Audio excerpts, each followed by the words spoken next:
को बता दें आज का दिन बेहद खास है। हमारा अपना भारत का अंतरिक्ष अनुसंधान संगठन इसरो अंतरिक्ष में उड़ान का नया इतिहास रचने जा रहा है। 5, 4, 3, 2, 1, 0।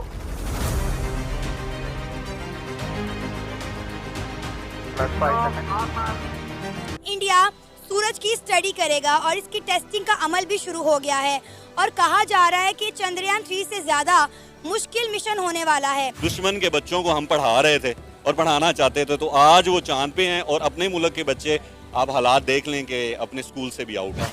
इंडिया जारी बात है एक मैसेजिंग दे रहा है वेस्टर्न वर्ल्ड को, हम इस काबिल हैं कि हम इन जगहों पे जा सकते हैं।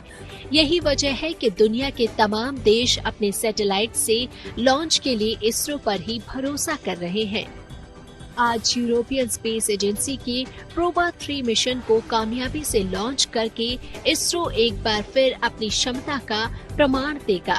हमें फख्र है कि इंडिया हमारा हमसाया है और हमें खुशी है, हम एक ही माँ के जने हुए हैं, हमारी जन्मभूमि एक ही है। हमें खुशी है कि कोई जा रहा है, क्योंकि वो दूसरी बात वो हमारे एशिया ग्रुप से भी है, फिर साउथ एशिया में भी है, तो हमें खुशी है कि वो कामयाबी करे और कामयाबी की तरक्कियाँ हासिल करता चला जाए। और नरेंद्र मोदी को इस चीज़ की समझ आ गई है कि अगर हम दुनिया के सामने अपने आप को पेश करना है या दुनिया के सामने अपने आप को लेके जाना है, तो देन इस पे थोड़ी सी इन्वेस्टमेंट करनी पड़ेगी और लोगों को इंस्पायर करना पड़ेगा। नमस्कार दोस्तों, अनुसंधान संगठन यानी कि इसरो ने 5 दिसंबर 2024 को एक महत्वपूर्ण उपलब्धि हासिल की है। इसरो ने PSLV XL रॉकेट की मदद से प्रोबा 3 सैटेलाइट को सफलतापूर्वक लॉन्च किया है। यह लॉन्चिंग श्रीहरिकोटा के सतीश धवन स्पेस सेंटर के लॉन्च पैड से की गई थी। यह मिशन 4 दिसंबर 2024 को टल गया था, जिसके बाद 5 दिसंबर 2024 को यूरोपीय अंतरिक्ष एजेंसी ने प्रोबा 3 को गुरुवार को श्रीहरिकोटा से अंतरिक्ष में सफलतापूर्वक लॉन्च कर दिया गया है। इस लॉन्चिंग के दौरान PSLV C59 रॉकेट ने 26 मिनट के भीतर प्रोबा 3 सैटेलाइट को 600 गुणे मतलब कि 60,530 किलोमीटर वाली अंडाकार कक्ष में स्थापित कर दिया। आपकी जानकारी के लिए बता दें कि PSLV C59 की ये 61वां उड़ान है, जिसका लॉन्चिंग का समय वजन 360 था और यह 145.99 फीट ऊंचा था। तो चलिए वीडियो में चलते हैं और देखते हैं कि पाकिस्तानी मीडिया का भारत के इस कामयाबी के ऊपर क्या रिएक्शन है। एक मैसेजिंग दे रहा है वेस्टर्न वर्ल्ड को कि आप जो हमें फंड कर रहे हैं, आप जो हमें फाइनेंस करेंगे, not fund and finance but आप जो हमें टेक्निकल सपोर्ट दे रहे हैं, लार्जली इंडिया टेक्निकल सपोर्ट ले रहा है उनसे,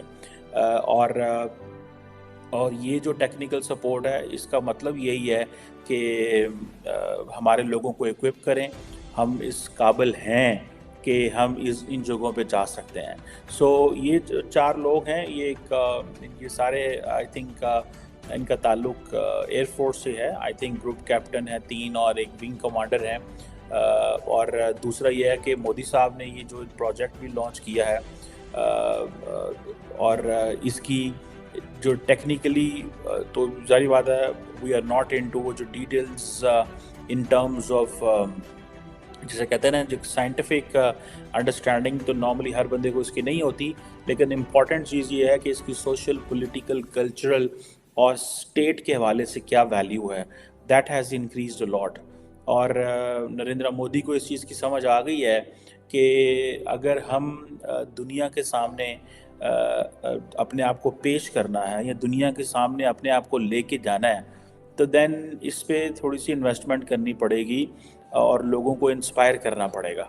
और मैं ज़ाती तौर पे ये समझता हूँ कि इंडिया ने India has inspired many in the region. India has been continuously into this space programme. हमारे बारे में तो ये कहा जाता है कि हमने स्पेस पे उन लोगों को लगाया हुआ है जो कि जिनका स्पेस से ताल्लुक़ ही नहीं है, एंड देन फिर एक कल्चर डेवलप करना होता है, ठीक है जी, और वो कल्चर हम डेवलप नहीं कर सके है। लेकिन यूरोपीय स्पेस एजेंसी को इसरो की काबिलियत पर पूरा भरोसा है और यही वजह है कि अंतरिक्ष में इस मुश्किल मिशन के लिए इसरो के रॉकेट को ही चुना गया। यूरोपियन स्पेस एजेंसी ने अपने सैटेलाइट लॉन्च के लिए भारत में इसरो से संपर्क साधा। इसरो के commercial wing new space India limited के साथ साझेदारी के बाद प्रोबा 3 मिशन के लॉन्च का ब्लूप्रिंट तैयार किया गया। इसरो का PSLV rocket European space agency के जिस प्रोबा 3 मिशन को लॉन्च कर रहा है उसमें एक नहीं बल्कि 2 सैटेलाइट है।